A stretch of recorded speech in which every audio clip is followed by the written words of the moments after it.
વડોદરા મહાનગરપાલિકા ખાતે municipal commissioner Arun Mahesh બાબુની અધ્યક્ષતામાં બેઠક મળી હતી। જે સંદર્ભે મ્યુનિસિપલ કમિશનર અરુણ મહેશ બાબુએ જણાવ્યું હતું કે આજે 3 બેઠક મળી હતી। સૌપ્રથમ બેઠક રેગ્યુલર રિવ્યૂ બેઠક હતી, જેમાં નવા પ્રોજેક્ટ વડોદરા ખાતે ચાલી રહ્યા છે અને જૂના સ્વર્ણિમ અમૃત ફંડમાં પણ ચાલી રહ્યા છે તેનું પણ રિવ્યૂ કરવામાં આવ્યું હતું।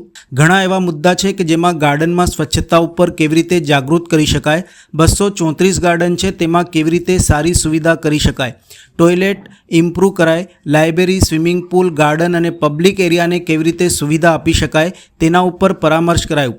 સાથે રોડ રિપેરિંગ, બ્રિજની કામગીરી ચાલી રહી છે તેને વહેલી તકે પૂર્ણ કરવા માટે પણ કામગીરી થઈ રહી છે। ફરિયાદોનું નિરાકરણ થઈ રહ્યું છે તેનું રિવ્યૂ કર્યું હતું। સીએનડી વેસ્ટ નાખરારા ઉપર કડકમાં કડક પગલાં લેવા પણ કાળજી લેવાઈ રહી છે।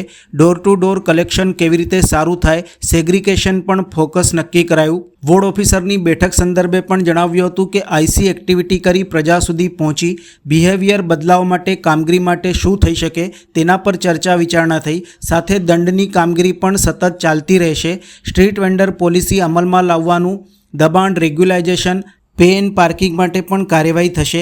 હેરિટેજ ગેટને પ્રમોટ કરવી, જાળવણી કરવાની છે જેના ઉપર ચર્ચા વિચારણા થઈ છે। અધિકારીઓને ફિલ્ડમાં રહી કામ કરવાની સૂચના અપાઈ છે।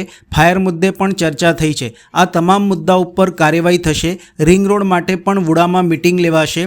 રાજ્ય સરકારની ગ્રાન્ટ સપોર્ટ માંગી છે જેથી ટ્રાફિકની સમસ્યાનું પણ નિરાકરણ લાવવાની દિશામાં કામ થશે।